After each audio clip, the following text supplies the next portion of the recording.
read enemies and match energies. Your vibe feels kinda off to me. You don't work, you don't get to eat. My team, we don't get no sleep. We built the table, now you on the seat. Can't sit with us, fiend up the speed. We ride the track, you can't catch the beat. Drop the mic, you can't compete. What's up, Bomb Squad? It's your girl PinkBombchelle, aka Chelle Alexis, aka the Pretty Little Boss. And today's video is going to be 10 fun facts about moi. So when I started this YouTube channel, I didn't really know how to introduce the channel. I have had quite a few YouTube channels in the past, and I've never been good with introductions. So yeah, looking at the audience that I have right now, a lot of y'all, like a couple of my friends in real life do watch my channel, but for the most part my audience is complete strangers. So I am making this video so that you guys can get to know me a little bit better. And some of these things that I'm gonna be telling y'all, even people who know me in real life might not know a lot of these facts about me. So let's get into the video. Number 1, I'm dyslexic. Now if y'all watch my vlogs, then y'all have already seen me talk about this a little, well, touch on it just a little bit. I don't want to go too much into depth about me being dyslexic because I am making another video with my mom to discuss my I guess my matriculation through school, being dyslexic or ESC, special needs or whatever, and also gifted at the same time. It's really weird. I was definitely gifted and ESC. A lot of people, it's funny, it's a common misconception that everybody who is ESC or has special needs or learning disabilities, or if you're labeled ESC in general, that you will be pulled out of mainstream classes and put in ESC classes. That is a common misconception. Even though I had an IEP, because of my special needs and accommodations, I was actually in gifted. Actually, they put me in gifted. I tested into gifted the same year that I tested positive for dyslexia. So kind of weird, but yeah, it's like y'all, they told me in 3rd grade that I was dyslexic, but the same year they put me in gifted where we're reading the Iliad and the Odyssey in the 3rd grade. But anyways, yeah, your girl is smart, your girl just can't read that fast. So yeah, anyways, like I said, that's gonna be in a whole nother video and I'll break that down. But yeah, I am actually dyslexic. Fun fact number 2, I have a bachelor's degree from the great Bethune-Cookman University, where I graduated cum laude in 2014 with a bachelor's degree in exceptional student education. Exceptional student education has always been a passion for mine. I've always had just a thing for helping children with special needs, and honestly I still have that passion, but teaching is not for me. That is why I decided after 1 year of teaching that, yeah, baby, I got to do something else with my life, because I can't. The way I feel about it is, if the teacher is unhappy with their job, the students are going to be happy with their teachers in their school. So I don't think anybody who does not have a heart, like is not fully committed to being a teacher and helping students, needs to be in a classroom. So yeah, y'all, I'm sitting on that degree and I'm cool with that. It is what it is. I'm glad I went to school. I don't regret my college education for anything. Well, sometimes I do, because I got like $80,000 in student loan debts, but we're not gonna talk about that. But even, you know, a lot of people say, well, at least you got a backup plan. I don't look at it like that, because one thing that teaching taught me was that teaching is not for me. So I don't consider teaching or my teaching degree a backup plan. I consider it something that I try and I know that's not for me. And in my eyes, it's like the last thing that I would ever do. Out of all the things out here for me to dabble in and try and to do, yeah, teaching is absolutely the last resort. So anyways, I don't regret it. My college experience was amazing. I went to a HBCU, Bethune-Cookman University, and I had the time of my life. So no regrets, honestly.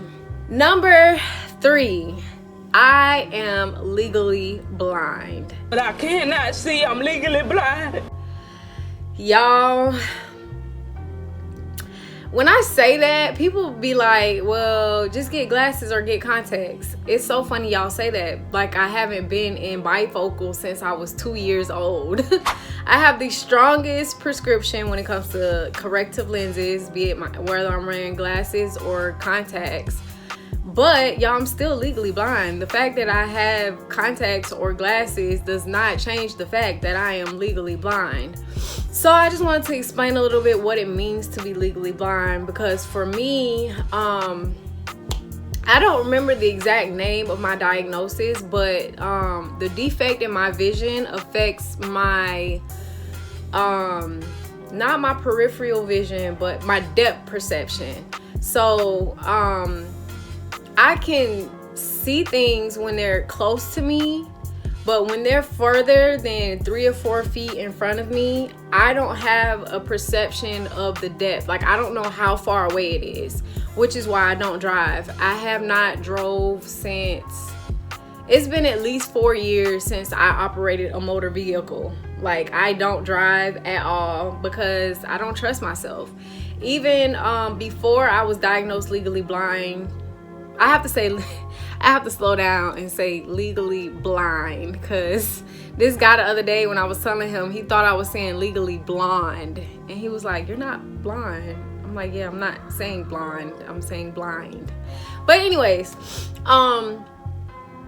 I was diagnosed legally blind in 2015, and I'm not gonna go into details about that because that's absolutely gonna be a story time on my channel, probably really soon, because I've really been dying to tell y'all this story.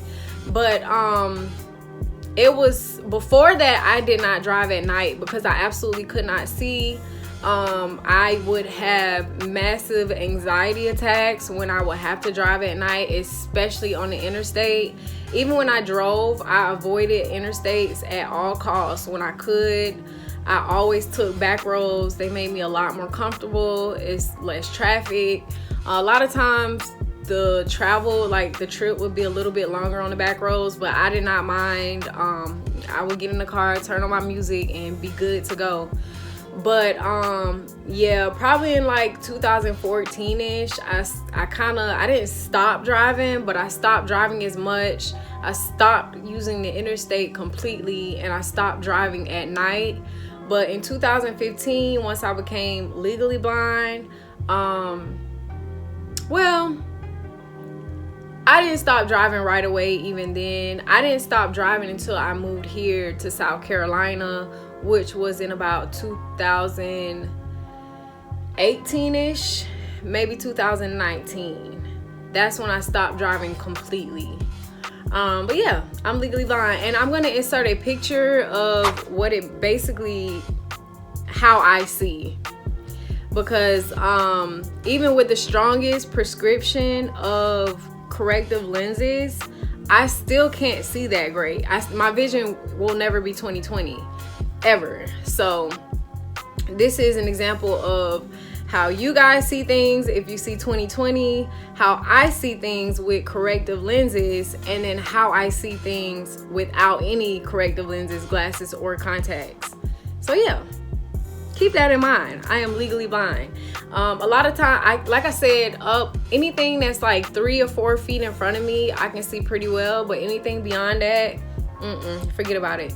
I can see colors really well, like from a very long distance. If there's anything colorful that really stands out, I can see it extremely well. Well, not extremely well, but I can see it. And I can see barely. Like the other day, I don't know if I got this in the vlog or not. I haven't posted the vlog yet, but it will be posted soon. But when my best friend was here and we were on the beach, and I could see like out way on the other side of the beach, somebody was flying a kite. And he was like, how can you see that? Like, that's literally so far down. How can you see it? It's because it was color. It was like, I want to say it was like a blue or a teal color. It just popped out. It was like something in the sky. And I could also see the flight pattern, like I could see it moving around in the sky, and it was obvious that it wasn't a bird. It was like the way it was floating in the sky, like clearly it's not a bird, it's got to be a kite. So anyways, yeah, I'm legally blind. I cannot see. Fun fact number 4. And this is actually not a fun fact, it's kind of, anyways, I'm divorced. A lot of people are like, because I look so young, and I honestly was pretty young when I got married. I think I was 25 when I got married, but I was divorced by 26, so it did not last long. But yeah, I am divorced. That's pretty much all I'm gonna say about that. Fun fact number 5. I am the oldest of 4 girls. My sisters are like stepping stones behind me. I am 31. My sister up under me is 29. She'll be 30 in August. My sister up under her is 25 and will be 26 this year. And then my baby sister is 21 and she will be 22 in September. So me and my baby sister, who is Destiny, you guys probably saw her. I'm pretty sure she was on this channel. She was in my very first vlog that I posted on this channel. Destiny and I are 10 years apart, and she is my youngest sister. Also, this is also a part of fun fact number 5. I have 7 nephews. And I know y'all like, how you got 7 nephews and you only got younger sisters?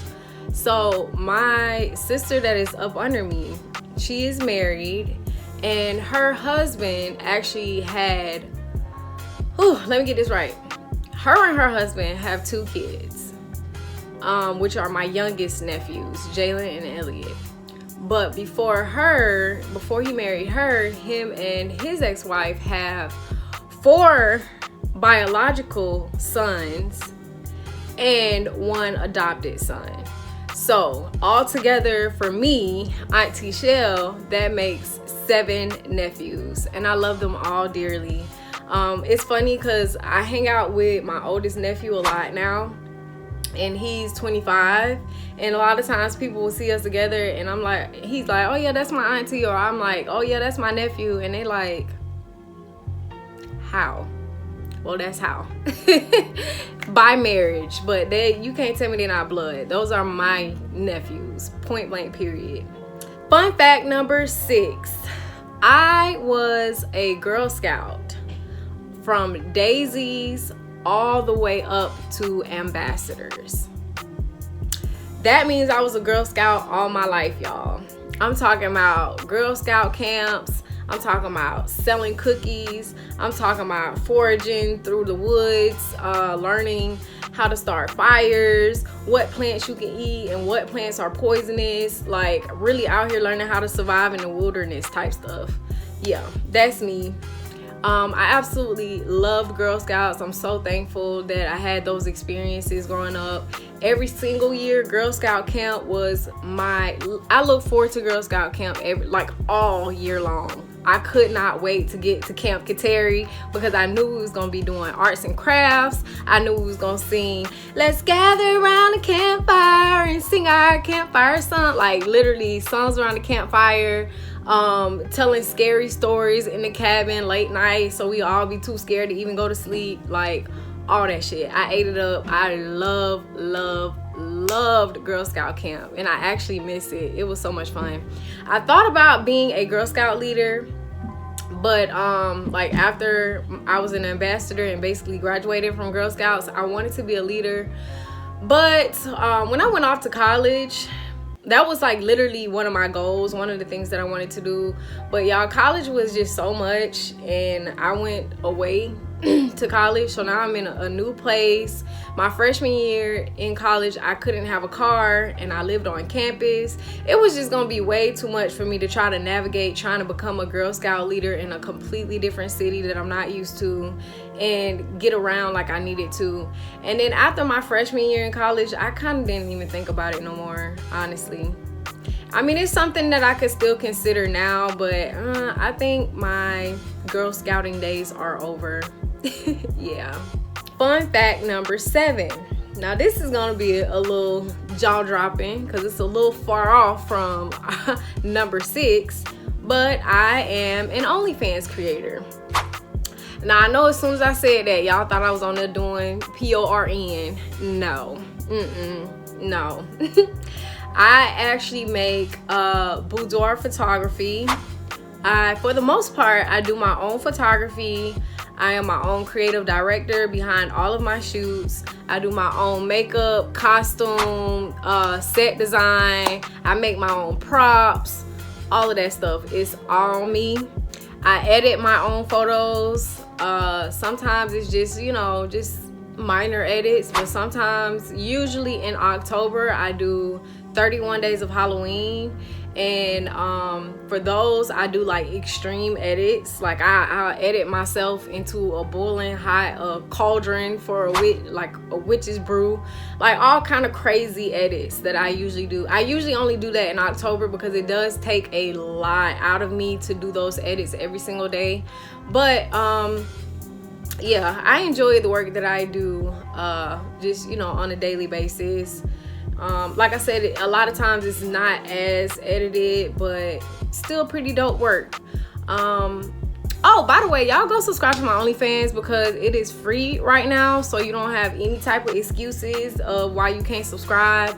I have most of my subscribers, I would say probably like 97 or 98% of my subscribers are male, which obviously, but I would absolutely love to get some more female energy on my OnlyFans.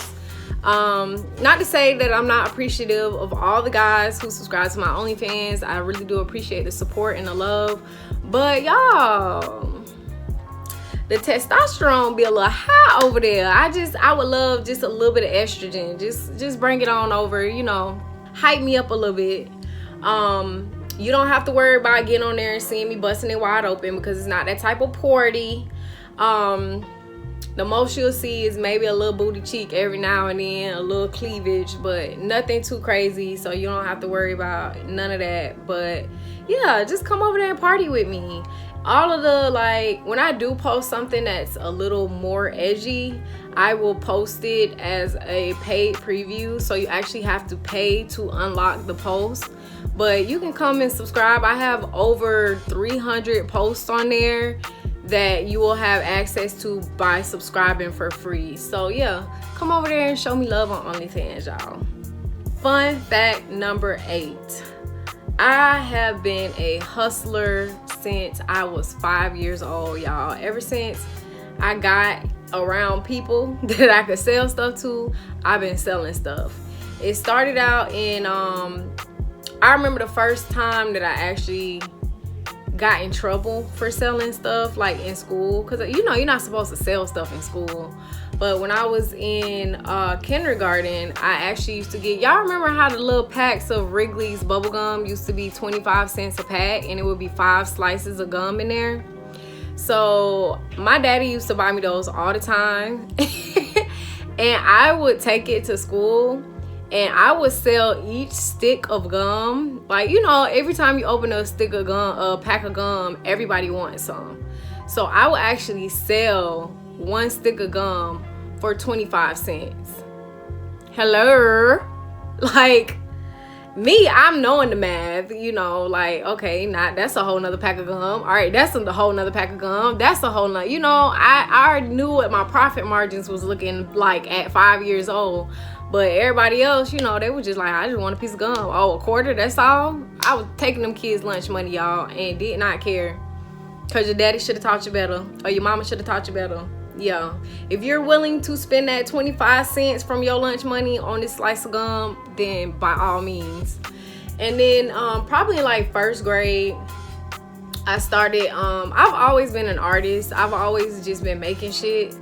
In like first grade, I think that's when I started selling like little bracelets, like beaded bracelets and stuff. I would just make them and take them to school and people would buy them. Probably in like I think it was like in third grade when I started making, y'all remember the little keychains we used to make with the the little string, what is that string called? It's like plastic string, but you would like fold it in patterns and make like keychains.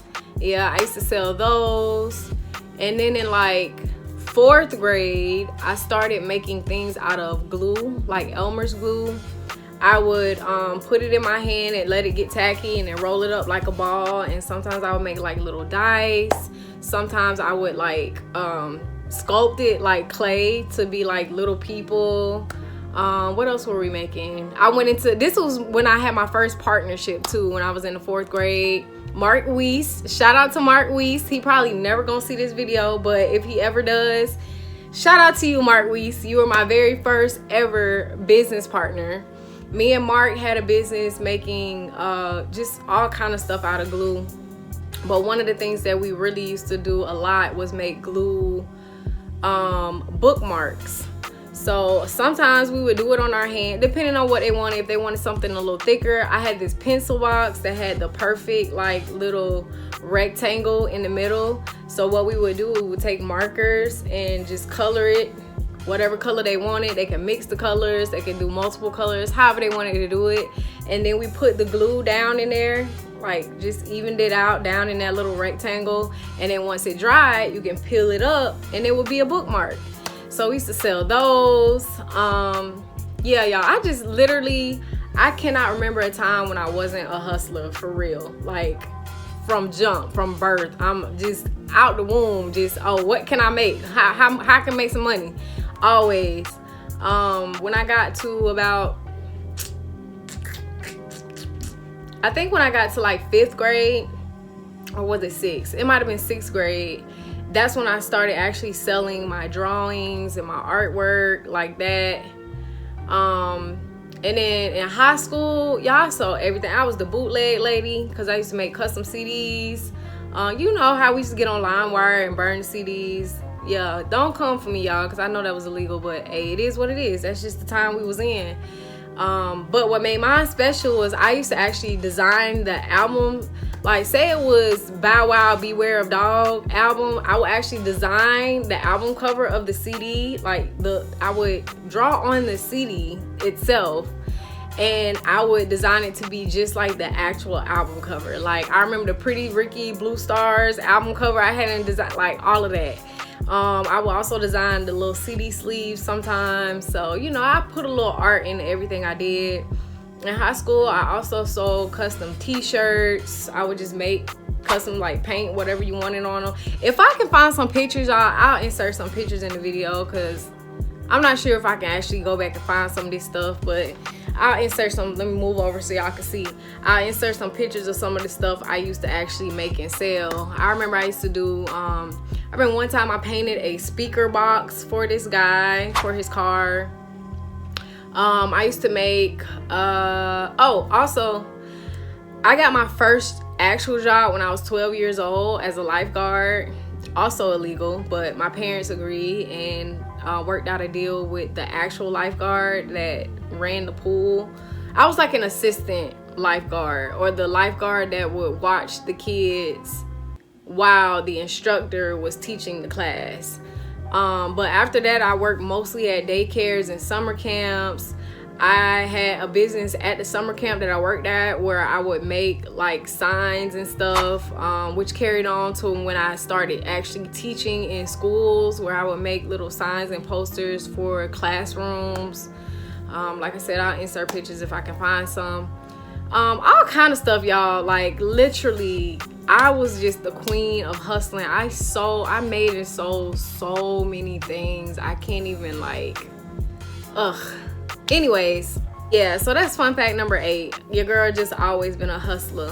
Which brings me to fun fact number 9. So I am a tattoo artist. Granted, I consider myself a retired tattoo artist because right now I'm not accepting any clients. I'm not doing any tattoo work at this time. I am focusing on my other business endeavors. However, I do have 10 years of experience as a tattoo artist. I started my tattoo career in 2013, working out of my small 1-bedroom apartment.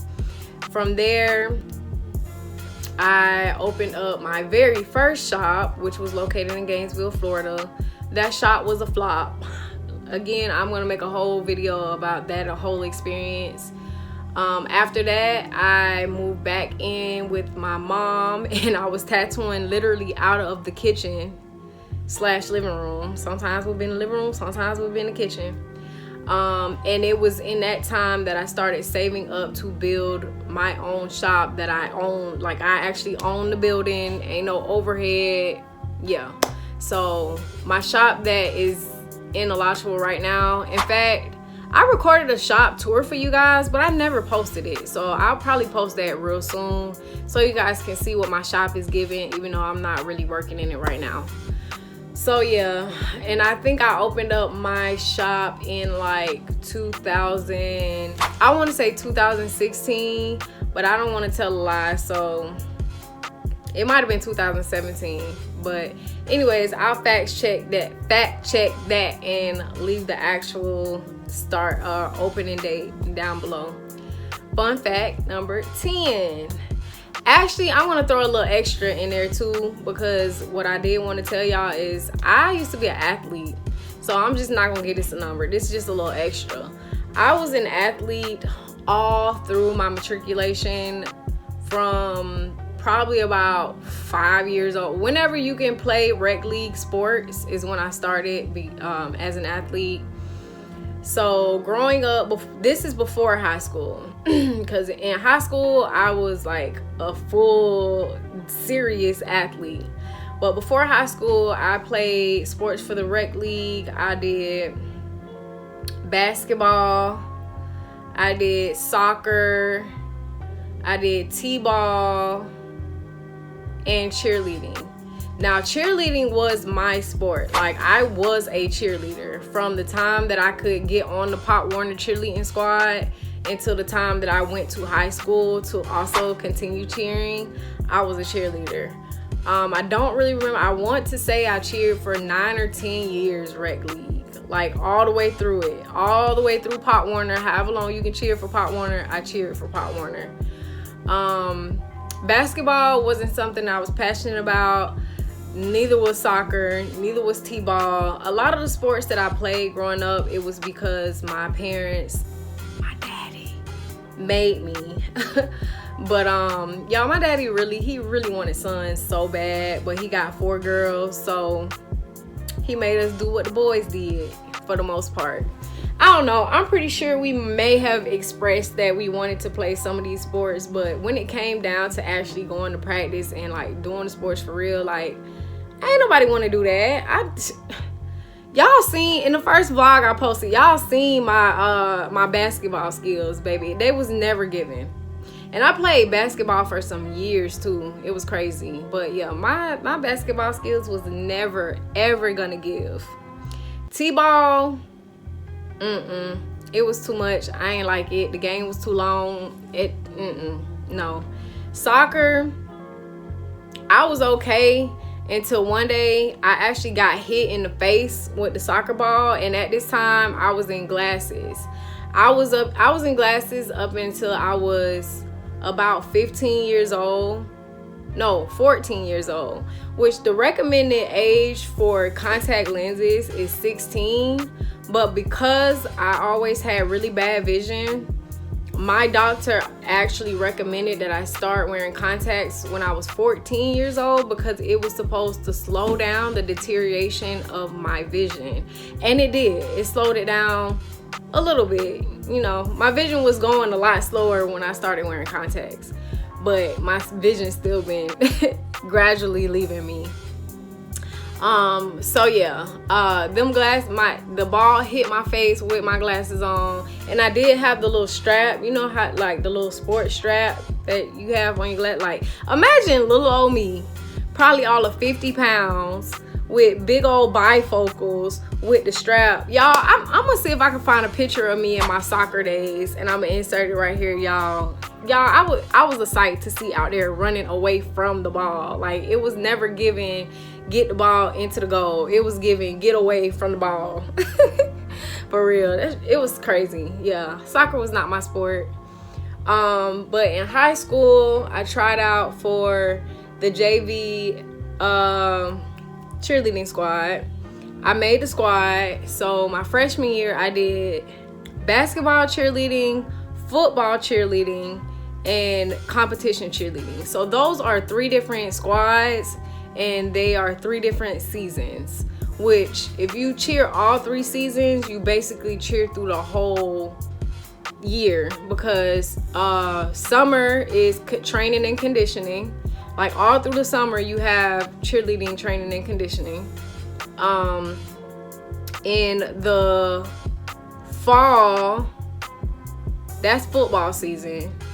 In the spring, no, in the winter, that's competition cheerleading.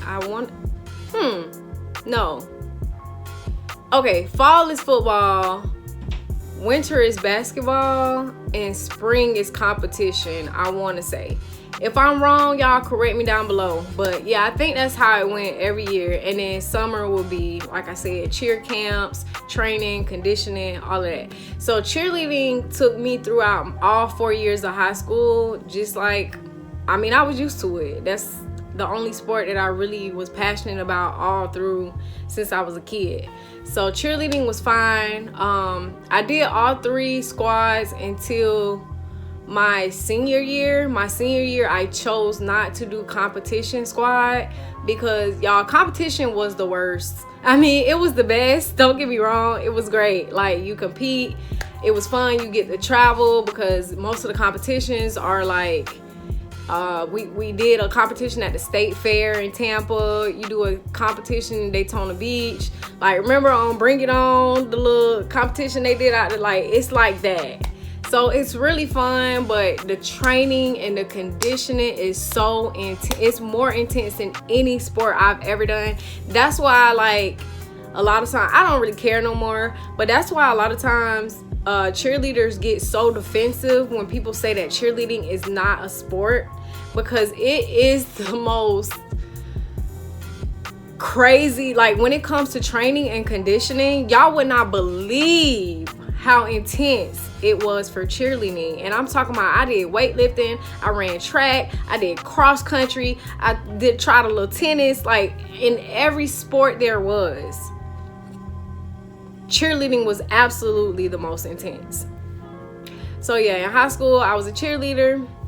I can't remember all the years, but I think my freshman year, I think cheerleading was the only sport I did besides cross country, which I did not volunteer to sign up for cross country in that year.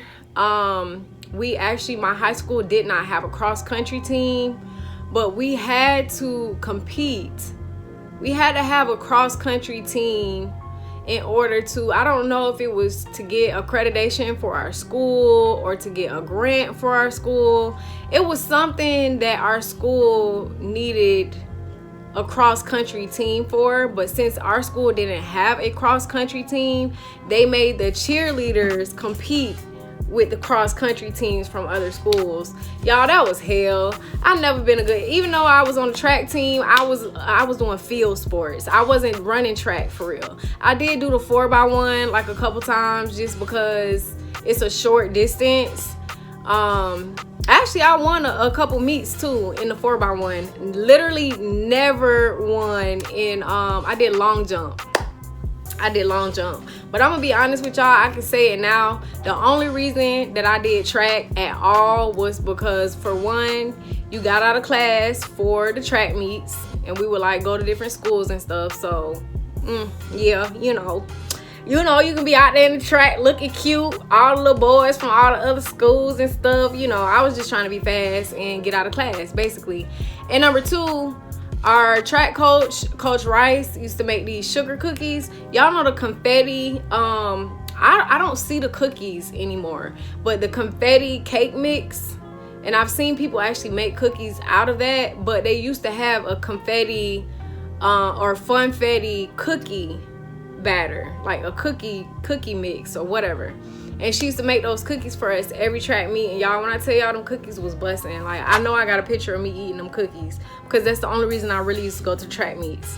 So that was that. Tennis I did because one of my friends wanted me to try out, and y'all, I went to a very small school. We didn't have a lot of people, therefore our sports teams were very small, so it was very easy to make the team because I sucked at tennis. But I was on the team. I did a couple meets before I just was like, this is not for me. Or matches, that's what it is, tennis matches. I just thought the little tennis dress was super cute, so yeah. I don't know if I have pictures of me in the tennis dress. If I do, I'll insert it. What else sports did I do? I said track, I said cross country, I said, oh, weightlifting. So I did not do weightlifting my freshman year, but I did weightlifting my sophomore, junior, and senior year.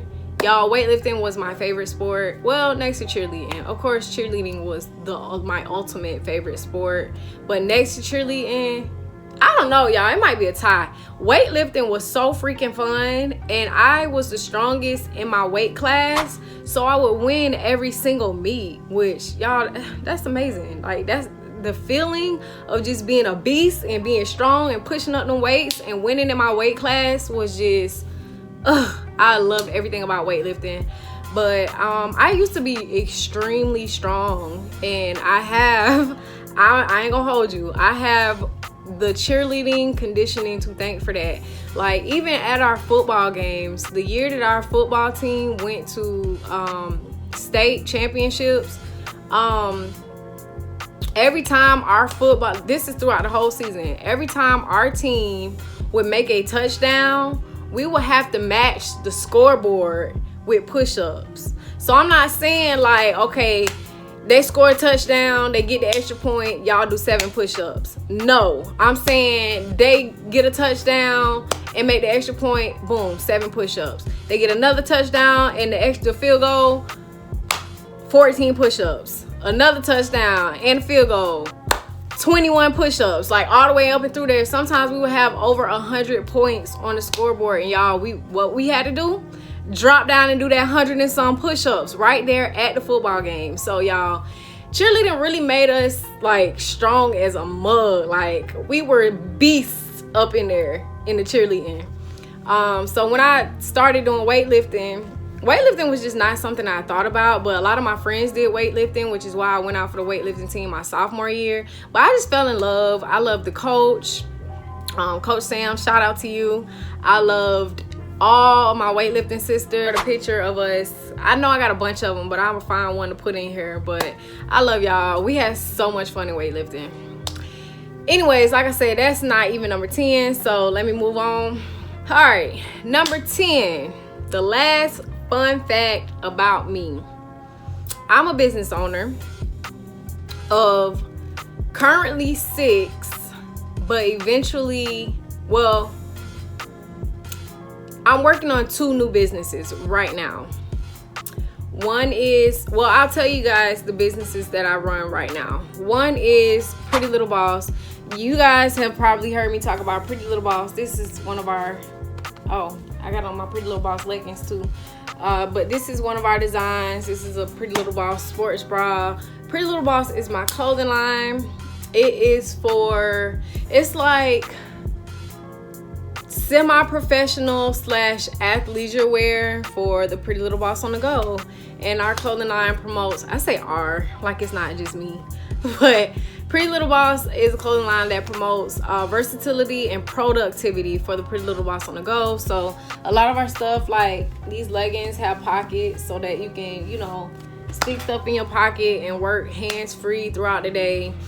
We got lanyards, we got all our jackets and hoodies got pockets and stuff like that, just to make it convenient. I'm working on getting the sports bras with the pockets either on the side or in the back or, you know, somewhere so that it can help with the productivity as well.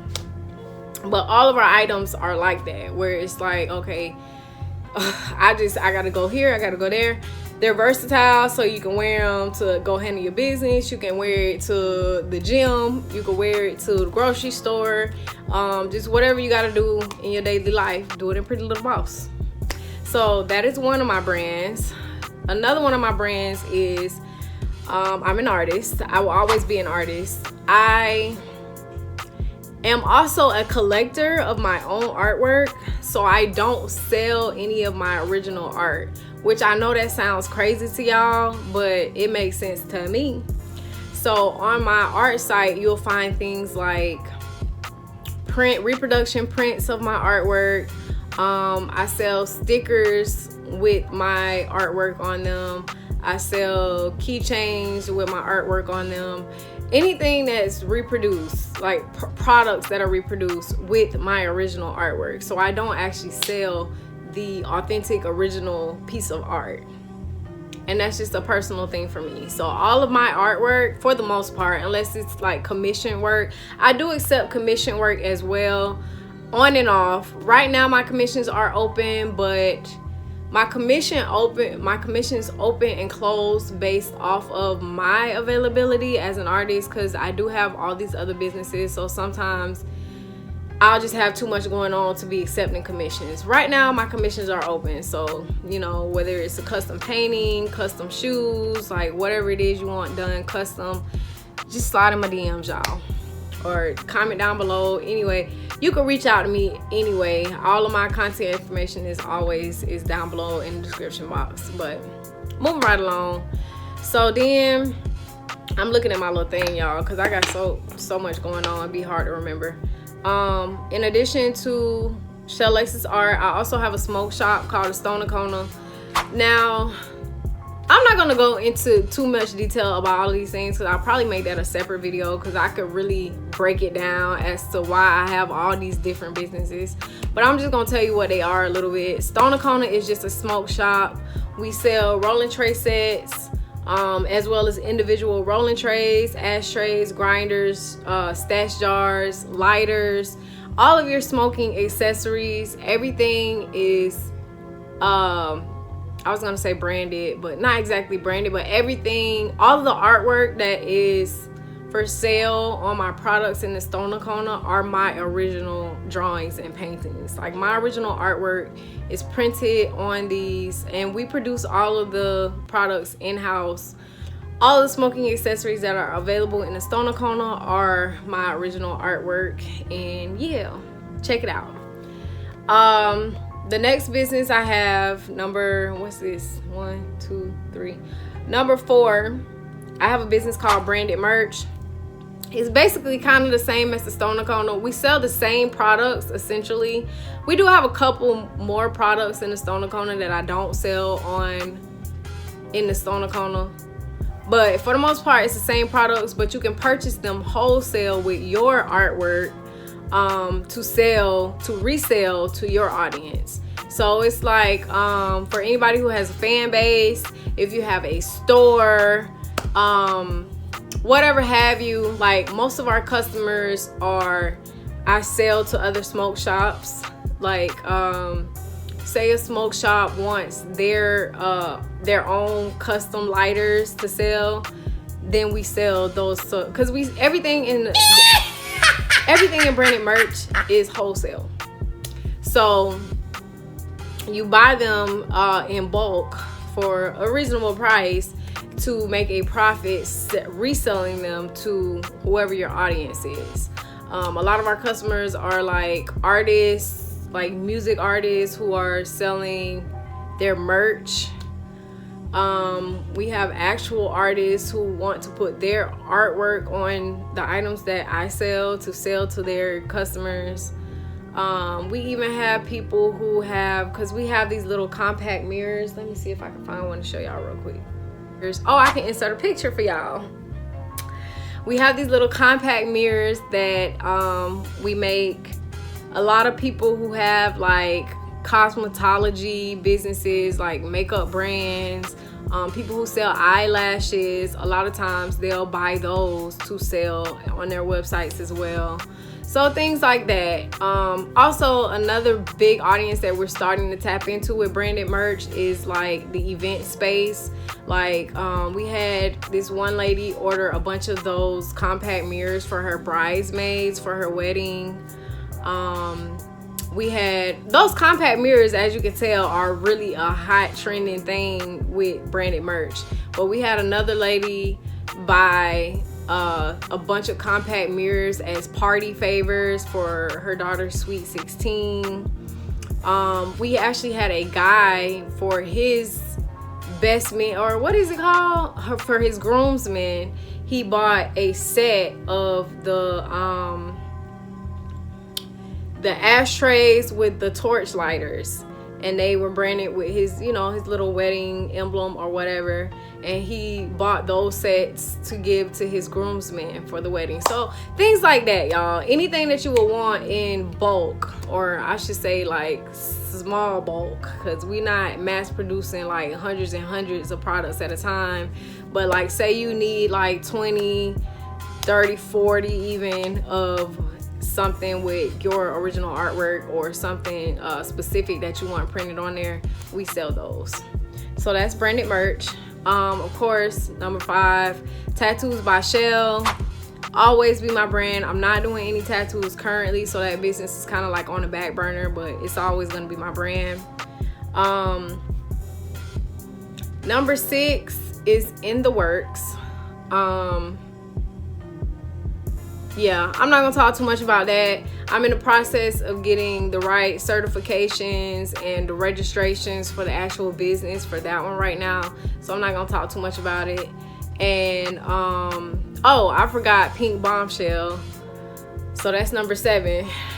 Well, technically that's number 6. That's, you know, of businesses that I'm already running. So PinkBombchelle is a brand where it consists of so much, y'all. I really don't know how to break down PinkBombchelle, but as you can tell, it is now like my main handle. I do have a line of products that are PinkBombchelle, but right now I'm not really focusing on the products. I have a line of basically feminine hygiene products like soaps, sugar scrubs, body butters, things like that, things of that nature, bath salts, bath bombs. And that was, like I said, I'm not gonna get into all the details. I also have a PinkBombchelle boutique on Poshmark where I sell like pink accessories and things like that. And but for right now, PinkBombchelle is my platform for content. Of course, this channel is PinkBombchelle, which is just my personal channel. I have a blog where I make all types of different content for PinkBombchelle. So PinkBombchelle is basically like the main umbrella of just me and everything that encompasses what I want to do. Like I said, business number 7 is I'm in the process of getting the works, everything together. And business number 8 is, I'm not gonna tell y'all what that is either. However, the thing is, the registration as far as the paperwork is already done for the business, and I have the products already. But there is something, and I don't know what it is exactly, something has been holding me back from starting that business. And I make up excuses like, oh, I just don't have the time, but I make the time for everything else. And the way that business came to me in a vision, like, I feel like that's the one, but something is holding me back from starting that business. I don't know what it is, but I'm definitely gonna work through it and start it really soon. But yeah, I don't know, it's a weird thing, y'all. I really can't even explain to you what it is that's holding me back, because I don't know. Like, I could have started the business last year if I really wanted to, but it's just, for some reason, like, usually if y'all know me, y'all know I'll think of a business tonight and launch that bitch tomorrow. But for some reason, this business has been just taking me forever to get off the ground. So I don't know, maybe someday soon I will go ahead and start that brand. I don't know, we'll see. But yeah, I think that's it, y'all. That was number 10. So yeah, that was 10 fun facts about me. If you guys have any questions, leave them below in the comment section and I'll make sure to answer those.